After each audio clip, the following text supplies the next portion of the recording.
Welcome to the Work From Home Milspo Movement Podcast, a place where we are meeting military spouses where they are at and providing real solutions to military spouse employment. My name is Lauren Lonsdale, and I am a 16-year Marine Corps spouse. I'm the owner of a creative marketing firm and the instructor behind the Work From Home Milspo courses, which teach military spouses skills to become creative marketing virtual assistants. I am here to provide insight into creating and growing your work from home career, either as a military spouse creative marketing assistant, entrepreneur, or remote employee. Join us as we create a movement towards better solutions for military spouse employment, combat financial insecurities for military families, and work to increase service member retention by helping increase the betterment of military spouse and military family mental health. Hey everyone, Lauren, the Work From Home Milspo here. Welcome back to another episode of the Work From Home Milspo podcast. I took a little bit of break this summer. It was a crazy busy summer. We did a lot of things. If you're following us on social media, personal life-wise, our family did some trips and things.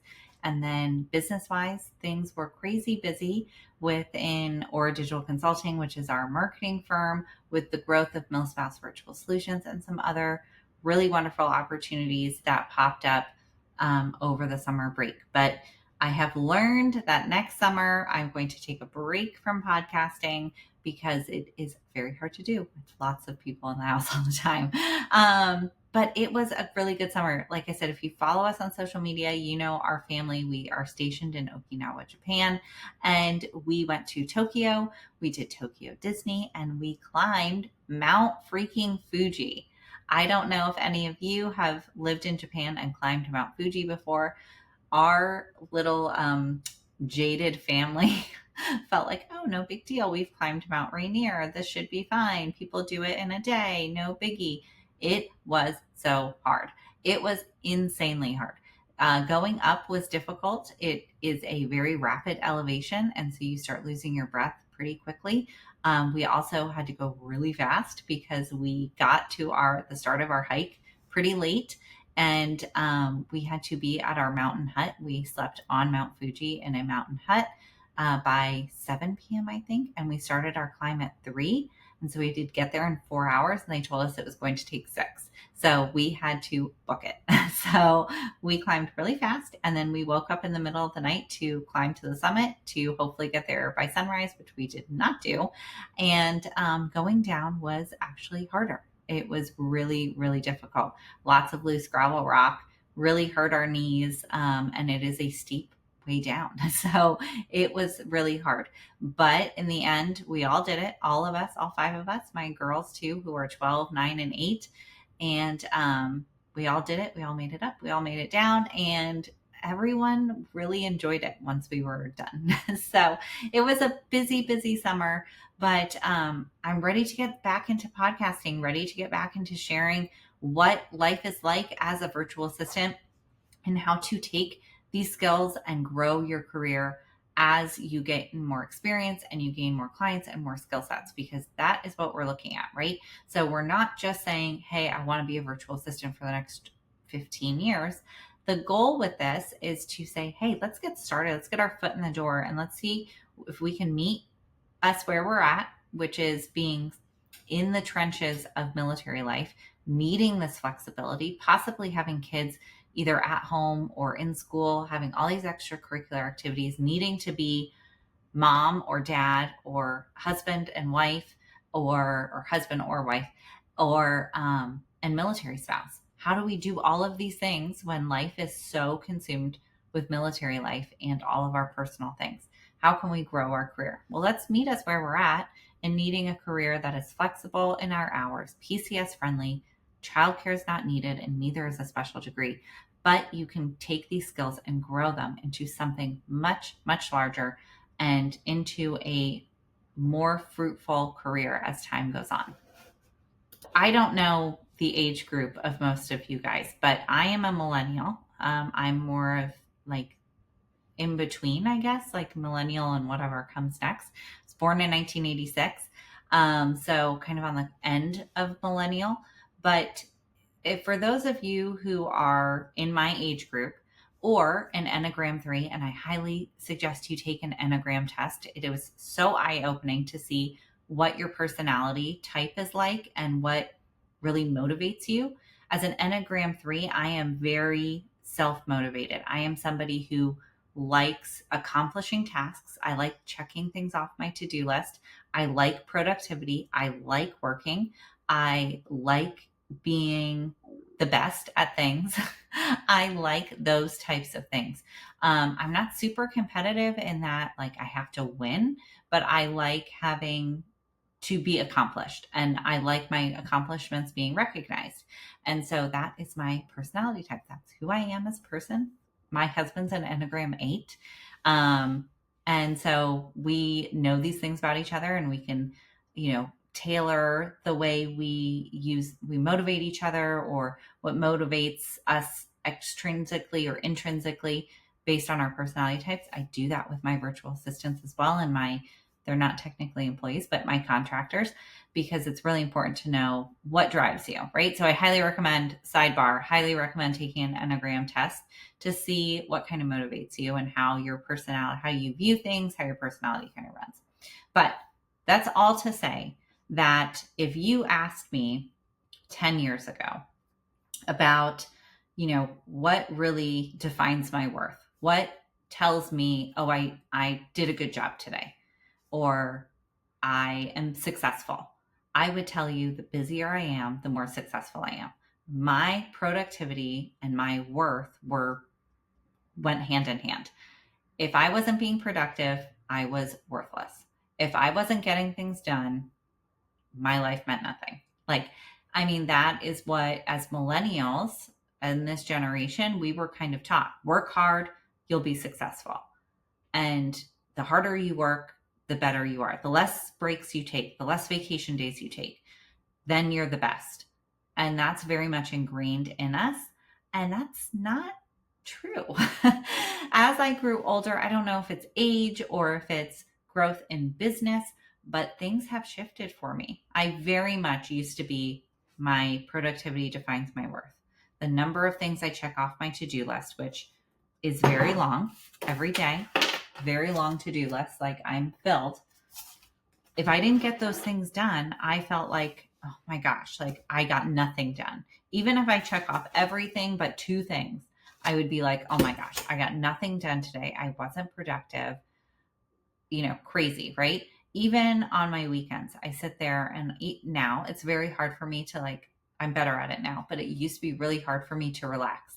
There's this thing on Instagram I saw that said, I wonder how I can be more productive while I relax. Like, that's 100% me. Oh, I'm sitting on the couch. Let me see if I can write an email or create a marketing strategy. I like being productive, and it feeds my soul.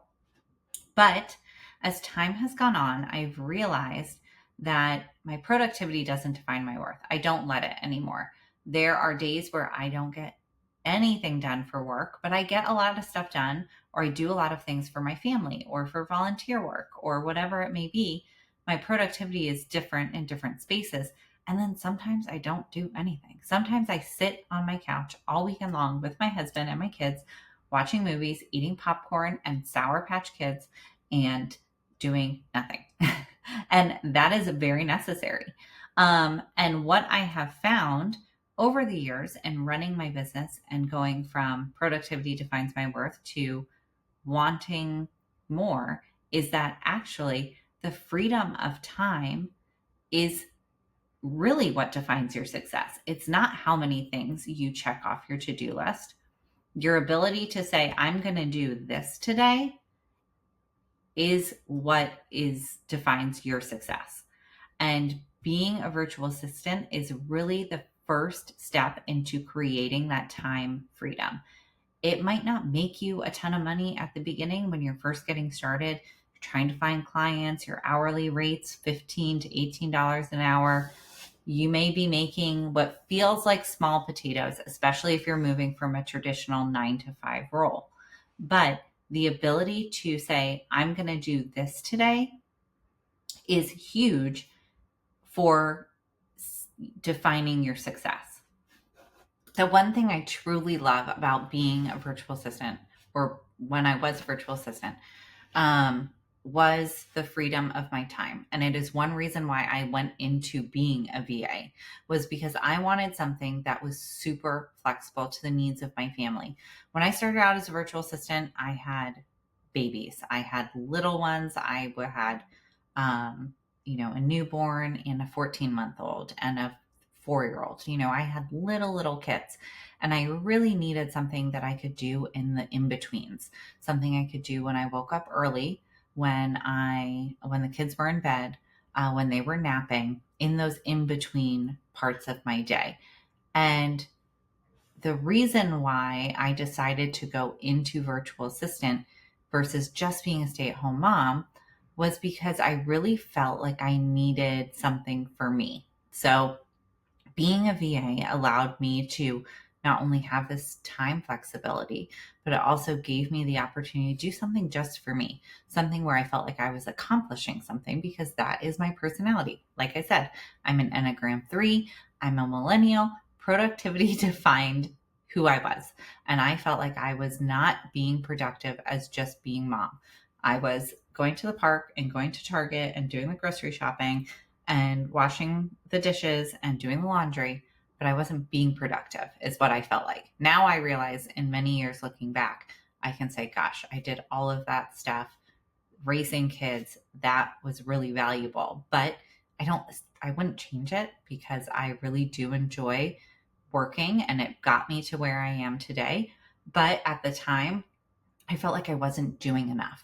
And so being a virtual assistant allowed me to do something for me, and being a freelance writer, because that's really where I started, allowed me to do something for me, made me feel like I was being productive, made me feel like I was accomplishing something, while doing it in the in-between hours of my day that fit my family schedule. I didn't have to worry about what was going to happen with my job when we moved from Virginia to Kansas, or from Kansas to California, or California to Virginia. I didn't have to worry about any of that. And so, or California to Virginia, California to Florida. I didn't have to worry about any of that, because I knew I could take this job with me, because it was completely virtual. I didn't have to worry about sitting at a computer for a set number of hours, because it's task-based and I could work on things when I needed to work on them. I didn't have to worry about if I could take PTO if my kids were sick, or if I had a ton of appointments, or we were going on a family vacation, or my husband was deploying or redeploying, or he was going to be gone for training and I knew things were going to be crazy, or any of that stuff. I could take a step back when I needed to, a day, a week, a month. I could take as much time as I needed to, because being a virtual assistant allowed me to have that flexibility of my time. And it was probably the biggest part of why I wanted to go into something like this. I wanted something that would allow me to accomplish something, check that off my list of being an Enneagram 3 and a millennial. I could accomplish something for me, and I could have something that was flexible with where my life was at that moment, which was having kids, raising little ones, having to be on top of stuff all the time, and being a military spouse, PCSing. We were in the throes of deployments. We were moving a bunch. We moved every, at the time when I first started being a VA, we were moving about every 21 to 24 months. So on average. So sometimes we moved sooner than that. So there was a lot going on for that. Now where I am in my business is that I'm no longer just a virtual assistant. Or I now own a marketing firm. We own Milspouse Virtual Solutions, which is our VA agency. And I have several arms of business that I go into. I'm also the director of marketing for a company here in Okinawa. So that's my big girl job. But I still do that remotely. I still do that from home on my own schedule. So things changed with my season of life. My kids are in school all day. They're all pretty much self-sufficient. So even during the summer, they're home with me, but I don't have to worry too much about them. They can, get their own snacks. They can wipe their own butts. Like, I don't have to worry about them eating Tide Pods under the counter. Like, there's all sorts of, freedom in where we are in our season of life, but I still have the flexibility to do the things I want. I still sit on a board as the publicity chair for a organization here in Okinawa, which is really important to me. We've started an Okinawa chapter of the Association of Military Spouse Entrepreneurs, because entrepreneurship as military spouses is really important to me. I'm able to still do all the mom stuff. I still do almost all the cooking, all the laundry, the cleaning in the house, the school pickups, the school drop-offs, the doctor's appointments, the after-school activities. I do all the regular mom stuff, all the regular wife stuff. I'm a military spouse, but I still help with coordinating the PCSing. My husband's about to take command, so I'll be a command spouse. Like all of these things I'm still able to do while growing my career, while working and doing something for me, while accomplishing something for myself. Not to mention the financial part of it, right? Adding this income into our family has helped tremendously. Even when I was making pennies, right? I was making $15 an hour, or I was making $30 every article I wrote, not much money. That money still made me feel good. It still made me feel like, ooh, I'm helping contribute to our family. But then it also started to grow. So as I learned more skills, as I got more experience, I was able to charge more. I was getting more clients. I was getting word of mouth referrals. And I grew and grew and grew to a place where we are now, where it's August of 2024. And we just hit 6 figures of revenue for the year. And it's not even the end of the year. And that's already, I'm $20,000 more in revenue than I was at the end of last year. So huge leaps and bounds with experience and skills, from being a virtual assistant to now being a marketing firm owner, and having these different streams of income that have helped me grow and expand within the same sphere of military spouse entrepreneurship, military spouse virtual assistants, but being able to grow with that experience, but still having my own time. So I have the financial aspect where income has helped us tremendously, and we are able to afford more of the things that we need or want and start building for our future, because inevitably we all will leave the military. We all will no longer be active duty military or military spouses. This will not be a space that I will be in anymore. And so we have to start thinking, okay, well, what's going to happen for us 4 years down the road, 10 years down the road? What are we looking at? And I can help contribute to our financial stability when we're looking at post-retirement careers. So the freedom of time, the freedom of money, those things are valuable and accessible within being a virtual assistant. And so I think it's really important to say, okay, what can I do with being a VA? Like, can I make money? What is the value of this? Well, your value is not just in the financial aspect. It's great. That helps a lot. But it's also in the time freedom. And I think a lot of us want that type of career that gives us the freedom of time. So I'm going to tell you a little story about how I kind of got my position with the company I work for here as director of marketing with MBC. Now, this was very much a kind of crazy situation with all of that. So basically what happened with MBC is that I had written this PCS Okinawa guide that I just kind of did on my own. I know that, a lot of people have questions PCSing out here, and I felt as though the official information wasn't answering the things that people were really asking. Like, how do I buy a vehicle? What does base housing look like? How do I do port to home? What stuff should I be packing in my suitcases? How do I find a job out here? Nobody was answering those questions. So I decided, well, I'm just going to make this ebook guide to PCSing out here with all the information that I wish I had when I moved out here. And I did that, and I started selling it just on Facebook. And from there, the CEO of MBC, the company here, got in touch with me, interested in what the work I was doing with that.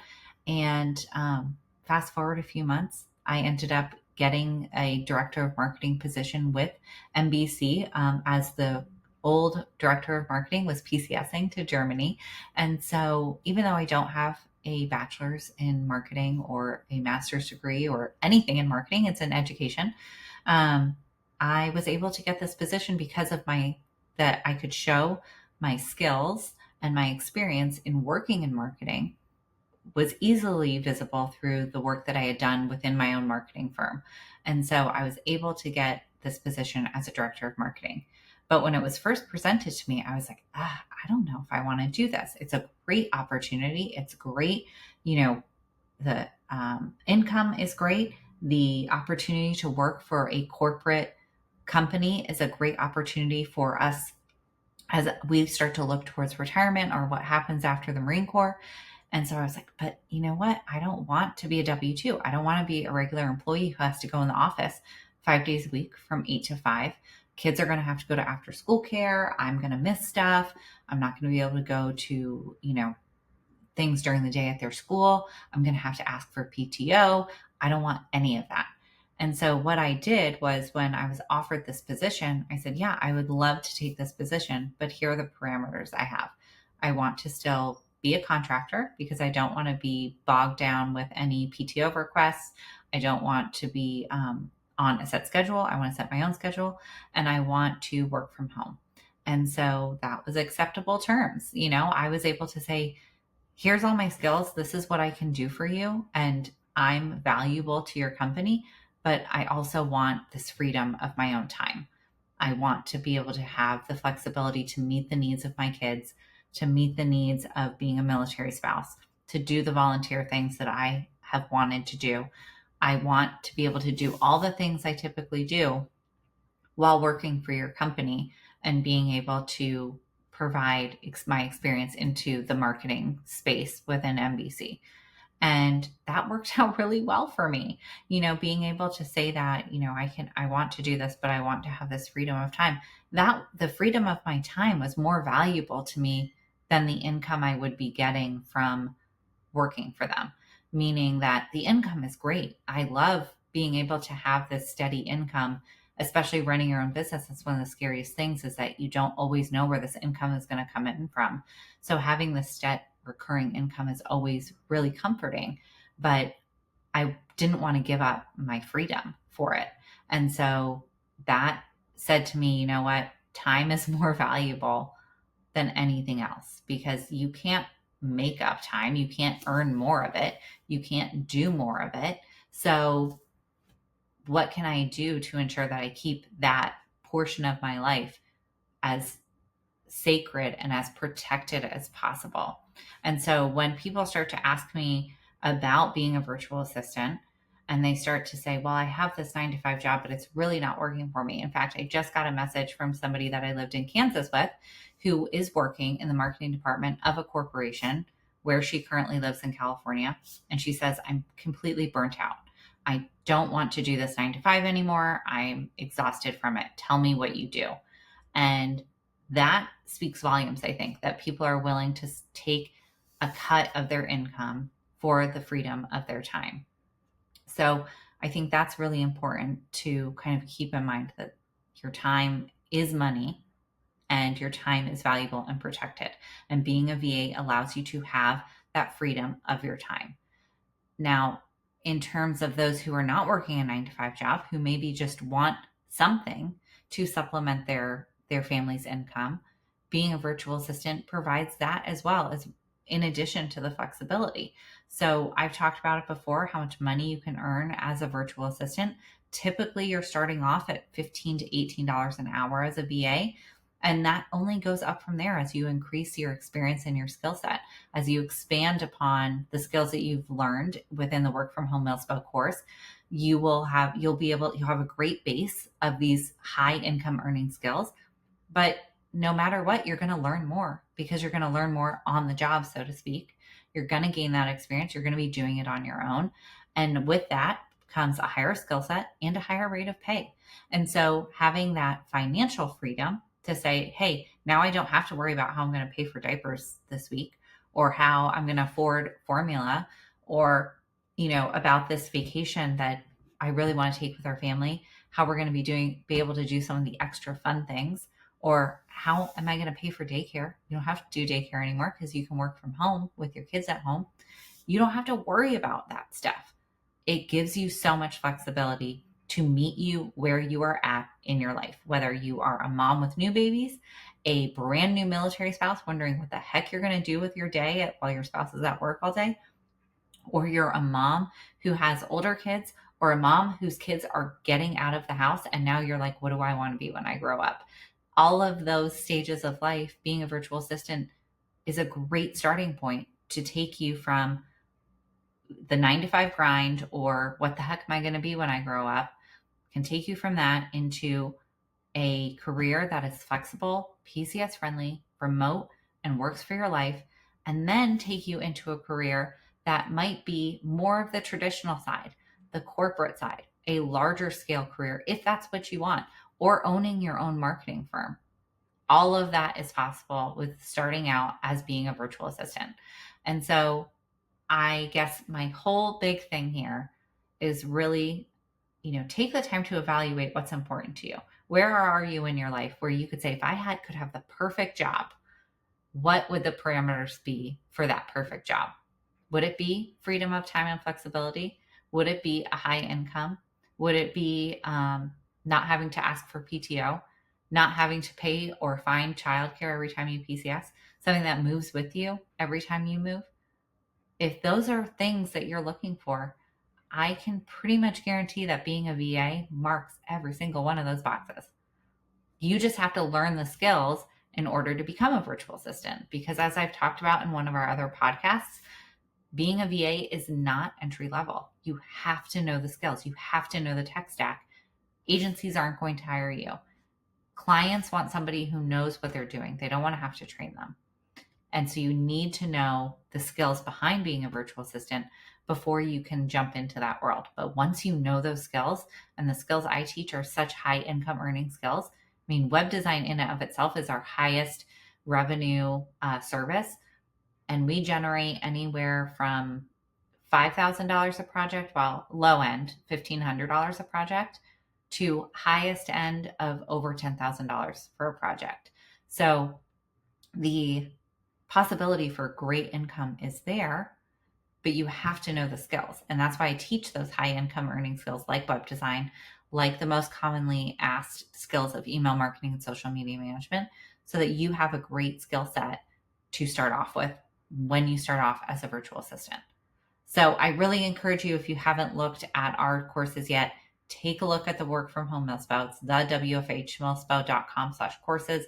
Find out what we've got going on. Depending on when you're listening to this, we may have open seats for our cohort. Our cohort may be closed, but you can still join us with lifetime access. Totally up to you. But I really encourage you to start exploring this world of being a virtual assistant, because as a military spouse, it absolutely meets your needs and meets you where you're at. All right, guys, that's it for me today. I hope you have a wonderful rest of your week, and I will see you in just a couple weeks for our next episode. And I hope you guys just have a wonderful, flourishing, wonderful rest of your day. All right, that's it for me. Lauren Lonsdale here, the Work from Home Milspo, meeting military spouses where they're at. Thank you so much for joining us today. I hope we gave you some valuable insight into your work from home career as a military spouse. If you haven't already, we hope you join us over at the Work from Home Milspo membership, where you will learn the skills to become a creative marketing virtual assistant, as well as have the ongoing support of military spouses just like you, live trainings from me, and resources to use for yourself or your clients. Visit us at the WFHMilspo.com, as well as our virtual assistant agency made just for students, MilspoVirtualSolutions.com, and give me a follow on Instagram and TikTok to get more daily tips and information on remote work for military spouses. My name is Lauren Lonsdale, and I'm here to meet